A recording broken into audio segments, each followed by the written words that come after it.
Hi there, welcome back to the ERS video training series. In this video, we're going to cover deliveries, pickups, and routing. So let's get started by clicking into delivery.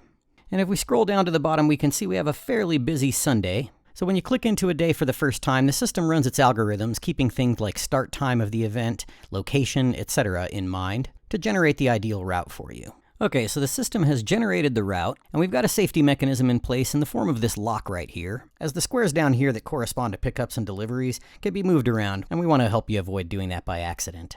So I'm going to click on that lock so I can make changes, and right away I can tell that there's an issue with order number 106. The yellow exclamation point in the corner tells me that there's a problem with the address. Now most often that's because it's new construction at an address that Google Maps hasn't put into their database yet, but more often than not they've already got the address in there, they just haven't confirmed it, so it's usually in the correct spot. So in any case, in order to figure out what's causing the issue, I'm going to go ahead and click on the event, and everything looks okay with that address, so I'm not sure exactly what the deal is, but I know that that's a valid address, so what I'm going to do is I'm going to go ahead and click on the exclamation point, and I think looking at this I can tell that yes, this is a school in Albuquerque with a very large campus, so I think it just wants me to put it in a more specific place. So we can go ahead and move the pin right here, and it looks like that resolved it.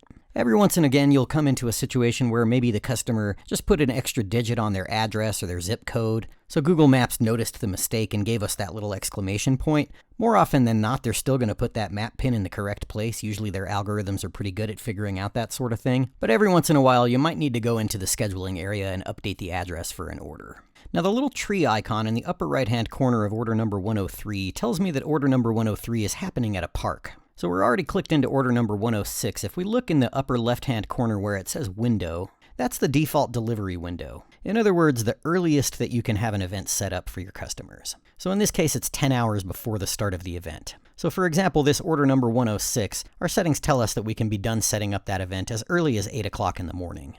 But if we click into order number 103, we can see that there's a different window for park events. We have that window set at only an hour. And the idea behind that is that you don't want to leave your inventory unattended for hours at a time in a public park.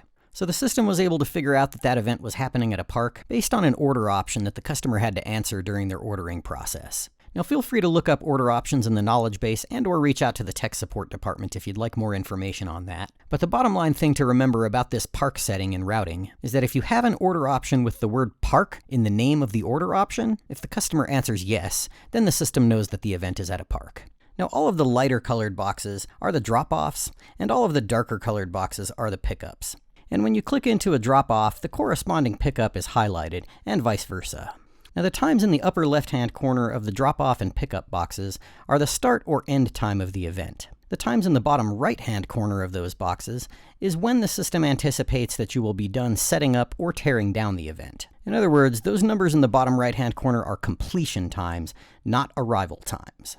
And when we're clicked into an event, we can see the setup window, setup time, and takedown time. Now as we already discussed, those setup windows are default settings, but so are the setup time and takedown. Now as we discussed earlier, I have the delivery window for standard rentals set at 10 hours, and I had done that because I was experimenting with all-day rentals and wanted to give myself a little bit more flexibility. Since I decided to go back to time selectors, I'm going to go ahead and edit that delivery window for standard events back down to 4 hours. So in a few minutes we'll go and look at those settings, but whenever I'm in routing, once I've resolved any issues with addresses, one of the first things that I do is always to go into each event and edit that setup and takedown time, because I know my staff and I know how long it takes them to set items up. And in this case I'm going to edit the window since I've got that legacy setting in place. So I'm going to edit my window down to 4 hours. And I think actually 30 minutes is probably pretty good for setup and takedown since they've got an obstacle course and a concession machine. So let's go ahead and change this one to 20 minutes because I think that's all it's going to take them to set up a bounce house and a popcorn machine. And again, since this event's at a park, I'm going to leave that window set at an hour. Let's go ahead and change this window to 4 hours as well. And we'll go ahead and call this 15 minutes because all we've got is a bounce house. And you get the idea. Most of the time you're not going to edit your delivery windows manually because your setting is going to probably be the way that you wanted it to in the first place. But it is always a good idea to go in here and edit these setup and takedown times so that you really have an accurate schedule. Since that particular event has both a bounce house, the party combo includes a bounce house and a concession machine, so they've got tables and chairs in addition to all that, so I went ahead and changed that one to an hour. Now, as I said earlier, most of the time you're not going to need to edit the delivery window, just the setup time and takedown. But every once in a while you might talk with a customer who is, maybe their event starts at 1 o'clock, but they're not going to be home until noon. And so they tell you that. And so, in that case, you could manually change the window for this event to 1 hour. And then the routing system would tell you whether you're going to be on time with the standard green or red box in that lower right-hand corner. Now, speaking of those completion times, we can tell there's an issue with order number 103. If we leave things as they are, we're going to be late to that event. Now, when you're clicked into an event here in routing, the corresponding map pin is going to expand and be a little bigger than the other pins so that you know which event you're looking at. So I can tell my first delivery is going to be the farthest pin to the left. When I click into order number 103, I can see that it's right next to that one. So let me see if I can actually squeeze in that delivery right after the first one. All right, it looks like that will cause a problem for event number 102. So let's just go ahead and leave this one here. Try switching them around, and it looks like that worked. Now, as I'm looking at my completion times here, it looks like I'm going to be several hours early to every event except for number 103. So I'm going to go ahead and click into truck number 1, and I'm going to edit my start time, which again is a default setting. I'm going to go ahead and try 8 o'clock. And it looks like technically we're on time if we do that, but I don't want to cut it that close. So let's go ahead and call it 7:30. And I like that a little better, and I can let my guys sleep an extra couple hours. Now, looking farther down the line here, I can see that I still have quite a lot of time after event number 103. Again, we're going to be done with event number 103 at 9:20, and the next event doesn't start until 2 o'clock. So I think the thing to do is to bring the guys back to the warehouse for a little bit, have them maybe clean a few inflatables, sweep the warehouse, put them to work in the warehouse and let them have lunch, and then go out for their afternoon drop-offs and pickups.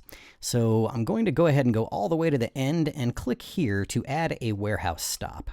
Then I am going to move that warehouse stop over here. I'm going to put it after event number 103.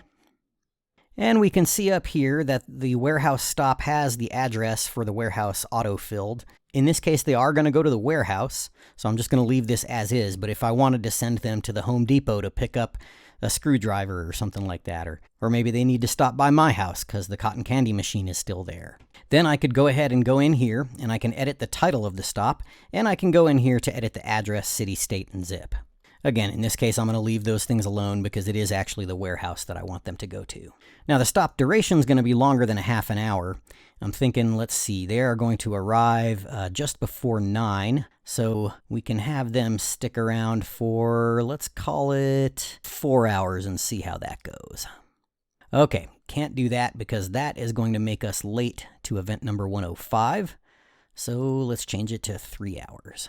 Okay. So it looks good so far. Let's just take a look down the line. Okay. All right. I think we are looking good here. The one last thing I want to do is I want to go ahead and add another warehouse stop at the end of the day. And I'm doing that because I'd like an accurate mileage report. The mileage report uses the data from routing to tell you which drivers have driven how many miles on what days. This can be useful for your accounting if you're depreciating your trucks for mileage. It can also be useful if you're reimbursing your drivers for travel fees and that sort of thing. In any case, adding a warehouse stop at the end makes sure that that report is accurate. Because if you do expect the guys to go back to the warehouse to drop the truck off before they go home for the night, then you need to make sure that that stop is in here to reflect that. So okay, that is done. I'm going to go ahead and click into the truck, and I'm going to assign a driver. Now from here I can print contracts if I like. I can also send my customers a text message to let them know when we're going to be there, and the system uses default settings to know what text and information to give your customers with these text messages. We'll take a look at that and all other routing settings later in this video. In case you're not aware, customer texting is an add-on feature. If you're interested in adding or learning more about this feature, please feel free to reach out to the sales department. And you can reach them at 505-435-9731, extension 103, or sales@eventrentalsystems.com. Now we can also view and print the load sheet from here. And last but not least, we can click here to view the route, which will show us the visual map, the turn-by-turn directions, and the load sheet. Now with this button right here, I can send this route to my driver via a text message. I can also just print this from here. But if I'd like to send the driver something a little more cleaned up, for example, maybe I don't feel like they need to see the visual map, I can click these toggle buttons to get rid of what I don't want. or add it back in. Now I think I'm actually going to leave it as is, but first I want to take a quick look at the load sheet so you can get an idea of how the ERS system supports you with that. Now first of all, these are clickable boxes right here, so as your drivers are loading items onto the truck, they can click these items off to mark that they've done so. Another thing that the load sheet does is it tells us what additional items need to go out with the inflatable. So for example, with this 18-foot giant slide being set up on dirt, we need a couple of blowers, 10 stakes, and a 50-foot extension cord. The system knew what additional items to put on the load sheet for me based on two settings: surface load options, which is something that you set at the item level at admin products items, and setup surfaces, which you can find under admin order config setup surfaces. So we'll cover that in just a few minutes here. All right, so once I have reviewed this to make sure that everything looks good, and it does, I'm going to go ahead and click here to send this to my driver via a text message. And we can see that I've got my route right here. Now one thing to keep in mind, the system is going to default to putting the deliveries and pickups on the same truck. But if you feel like it, you can always add another truck and move your pickups to that one, etc. So the number of jobs that will fit on a truck is actually a default setting, so if you get more than that, then the system will automatically add more trucks as needed. And once again, we'll take a look at that setting shortly here. And of course, there will be days where you're super busy, you're slammed, you have a million orders to fulfill, so maybe you might want to deliver a few units the day before, or maybe push some of your pickups to the day after. That's no problem at all. You can simply click into the event and then go down here to move the delivery and pickup dates. Now from this menu, you can only change the delivery dates. You can't change the delivery times. In order to do that, you have to click out of here and go to scheduling, find the event whose time you want to change, click into the cart, click here to change the time, and click on the date. And you can either set a new event time here or set your delivery time here. Now another thing to keep in mind here is that you're going to want to train your drivers to load the last order first and work backwards from there. And the load sheet makes that easy because the drop-offs are in green and the pickups are in blue. Alright, so as we mentioned earlier, surface load options and setup surfaces allows you to make sure that those extra items that you need to bring with your inflatables don't wind up getting left at the warehouse, because it automatically puts them on the load sheet. So let's go ahead and take a look at those settings. Let's first take a quick look at surface load options. We're going to find that at Admin, Products, Items. So let's click into one of our inflatables, and surface load options is about halfway down. And we can see that the format of the setup surfaces that are listed in surface load options, grass, dirt, concrete/asphalt, and indoor, matches the order and spelling of what we have here in setup surfaces. It's very important that we make sure to match that so that the system will put everything on the load sheet for you. It's also important that we follow the formatting of the items that come after the colons for each surface load option. So we want to put the name of the item, space X, space the quantity of the item, and then a comma, another space, and we can start the next entry. As to where you can find setup surfaces, it's under Admin, Order Config, Setup Surfaces.